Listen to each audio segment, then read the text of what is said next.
Welcome to another edition of Anglican Unscripted. This is episode 216, the Groundhog Day edition. Phil did not see his shadow. There's not going to be any winter anymore. Spring is upon us, which is really more down there than here, George. Well, I have my AC on right now. It's hot outside. I'm Kevin Carlson. And I'm George Conger. Today's February 2nd, 2016.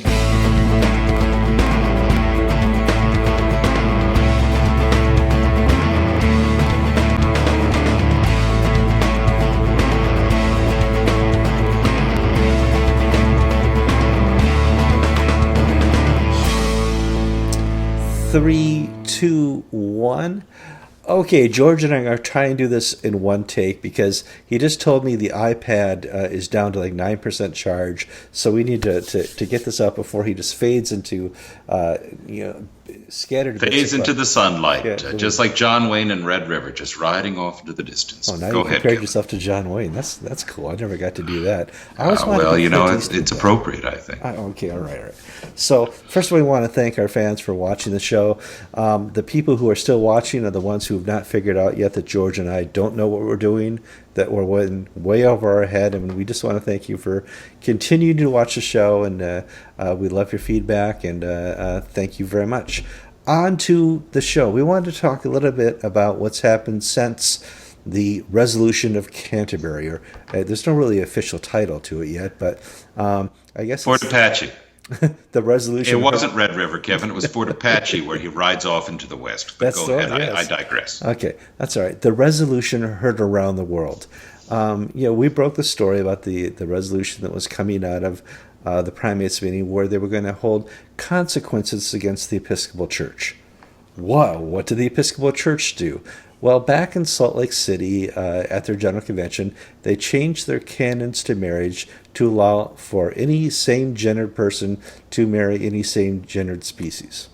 Well, gender neutral.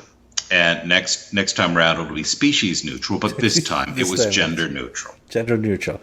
And so the primates said, and I'm going back up further, we had a broken communion. The primates have not had a full meeting in years. Lambeth was indefinitely postponed. The ACC is a joke. Is a joke.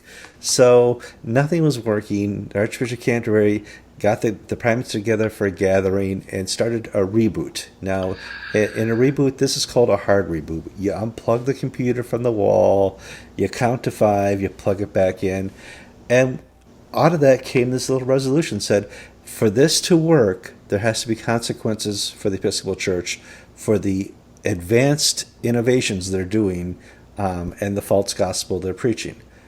The consequences were what, George? Consequences are the Episcopal Church has been placed in timeout for 3 years. Mm-hmm. Can't vote, can't breathe, can't talk, can't say anything, can't do anything. Still Anglican Communion partners, fellowship, but in the timeout corner. In the timeout corner. And so now when I put my kids in timeout, sometimes they react. Sometimes they react hostilely. Sometimes they're not happy that they got put in timeout. And then the time keeps increasing from 1 minute to 10 to 15. I think we did an hour one once, but that's my children. That's not Episcopal bishops. We saw responses from around the country here about the primates resolution. Some were just as bad as my children would have responded, and some were kind of holy, righteous, and said, the Episcopal Church deserved this. What were some of the responses, George? Well, as you said, we had some who responded like terrible 2-year-olds, calling names, bluster, threats. People like Mark Andrus of California and so on and so forth. Then we had people like Bill Love of Albany who said, this is deserved. We have to take this seriously. The middle mush, if you will, had it both ways. We take this seriously, this chastisement, but we don't think we did anything wrong. So what they're basically signaling to their constituencies is, we're for you, but they're also signaling to the archbishops that we're for you. They've just got 3 years to figure out how to make that work. Well, I think it was 3 or 4 hours after we broke the story and posted on Anglican Inc., you posted a response from Gay Clark Jennings, who's the president of the House of Deputies. And she said what, George? Well, she had a rather intemperate, rather, okay, I'll say it, childish response. She basically stated the obvious, which was that this primates gathering is unofficial, therefore it can't order anybody to do anything. Nobody has said otherwise. Mm-hmm. But then she went on to say, well, I'm going to show up and I expect to be seated at the American table at the ACC meeting in Lusaka, Zambia in April. Hold on there, Gay Clark Jennings. You do not get to interpret the rules of the ACC. The ACC Standing Committee gets to interpret those rules. Who controls the ACC Standing Committee? Justin's at the top. Welby. Yes. Justin Welby does. Well, Because, remember, there's the Uganda rule adopted by the ACC meeting in Jamaica, Kingston, Jamaica, that you and I caught on film, which is the ACC Standing Committee for any reason, including no good reason at all, can refuse to seat people who they don't like. They didn't like Phil Ashey in 2000, what was it, 9? Yep, 2009. Yep. 2009, and I don't think they're going to like Gay Clark Jennings in 2016. Well, let's back up to the meeting itself, because this was item 7, this resolution for the Episcopal Church, and Archbishop Canterbury was asked by all the primates, will you enforce this? And he made a promise to all of them that I will enforce this. And he's in charge of all 4 instruments of communion. Well, he's Archbishop, so maybe his wife is... Mrs. Welby is in charge of that. Mrs. Welby is in charge of that one. He's in charge of 3 of them.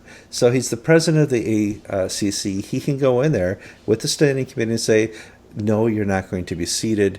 That is the wish of the primates. We're doing this so we can reboot the communion. Give me a chance. And we can pray that's how we go forward. It's interesting because we took a lot of time to get to this point. We had to tear the fabric of the communion. We had to get to a place where nobody would meet, nobody would talk. Now we're to the place we have a reboot. I don't think the reboot's going to be perfect, though. Because I see a lot of relationships that still exist because there's this, not I, Lord, thing that goes on, where a bishop over here who's done the horrid, they've voted for same-sex marriage, they've consecrated anything that can walk, the bad stuff, who still have relationships with Africans and Asians and other parts of the country, and always say, it wasn't me, it was another bishop. In fact, there was just a meeting down there in southeast Florida of a consecration. New bishop in Miami, Peter Eaton, was consecrated, and Josiah Odoa Ferron and James Tegatenga, the ACC, showed up to participate.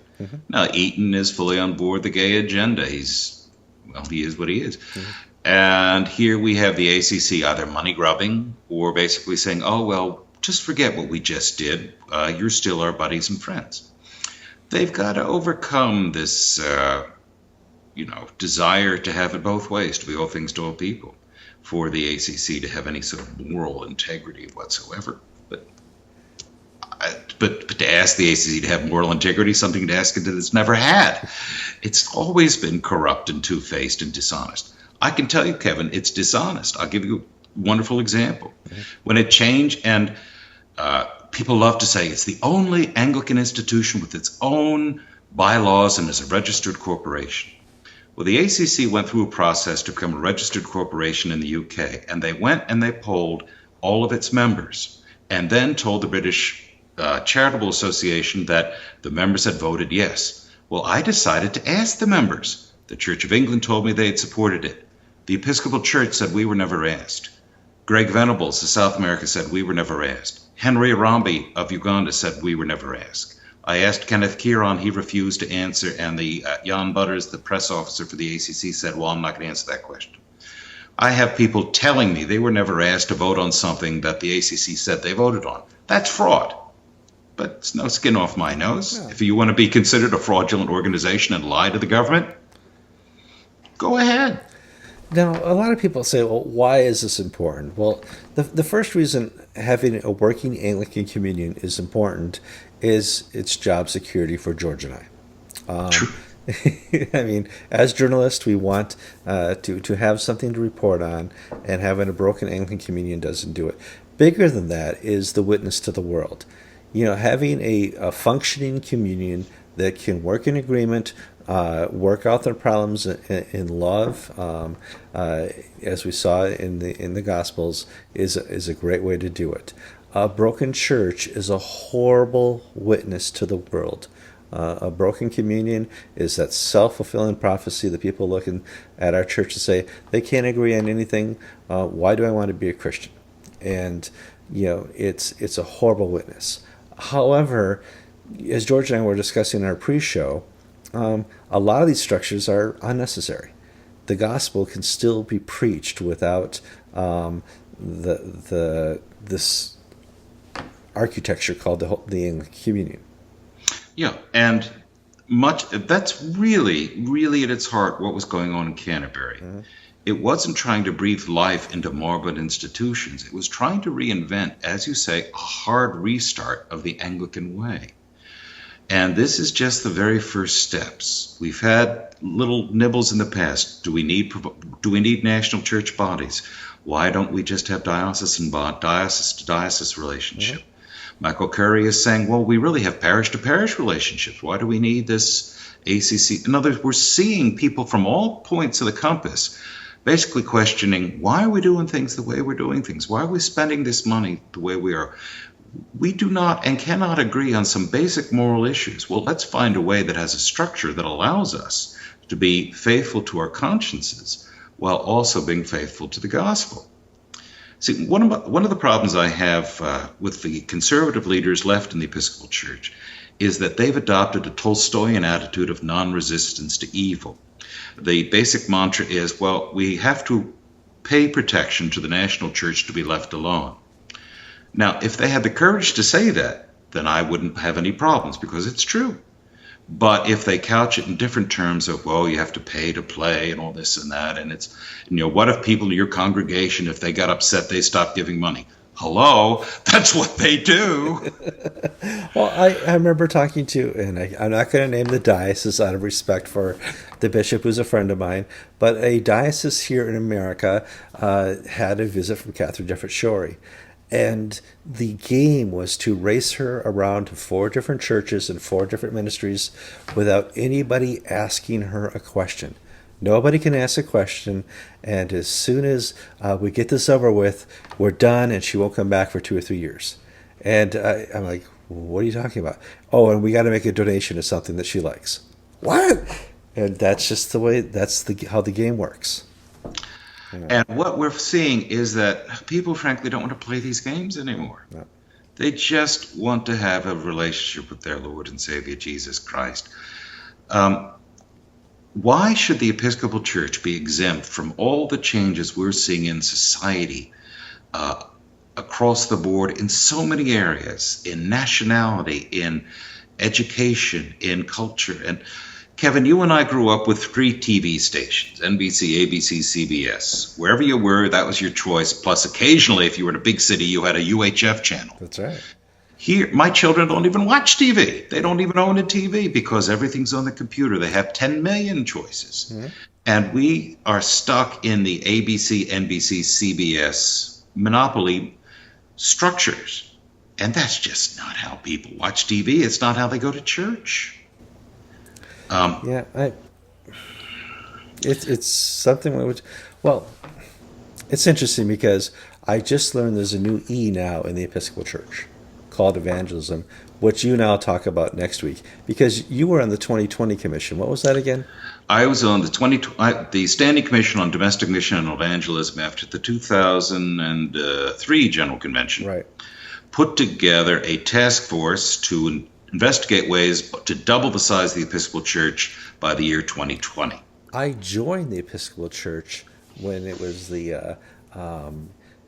it was called the something of evangelism, the decade of evangelism. Now, since the 2020, and I was on the Standing Committee's task force to investigate that, and then very quickly after the first 1 or 2 meetings, it was quite clear that nothing was going to change. Mm-hmm. That I was invited because I was a young conservative white priest, and they needed their token, and I was happy to be their token.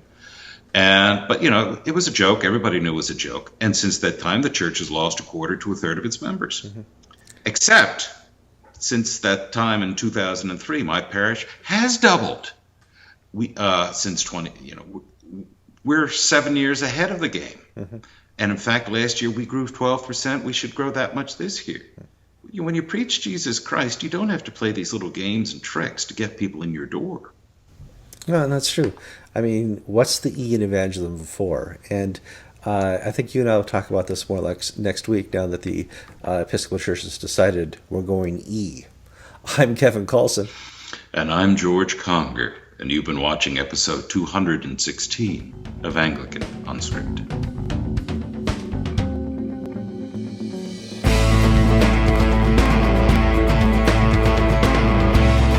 Yeah, it does make me cheeky too. Yeah, I can do 2 cups. Right before bed, I'll take a decaf. I'll sit down, watch TV, my favorite tasty decaf coffee. And for Christmas, we got the Keurig 2, which is a super duper K-cup delivery system, where you take a little cup, you put it in there, and you can now choose your sizes: 8 ounce, 10 ounce, 12 ounce, strong. All that type of thing, and it delivers hot water for Jill's tea. She's a tea drinker and loves to do that. So I'm up from 2 cups to 3 cups a day. So I get the jitters now. But I've been up about 8 cups right now. Stay. Oh, good. Let's show the audience we know what we're doing. All right.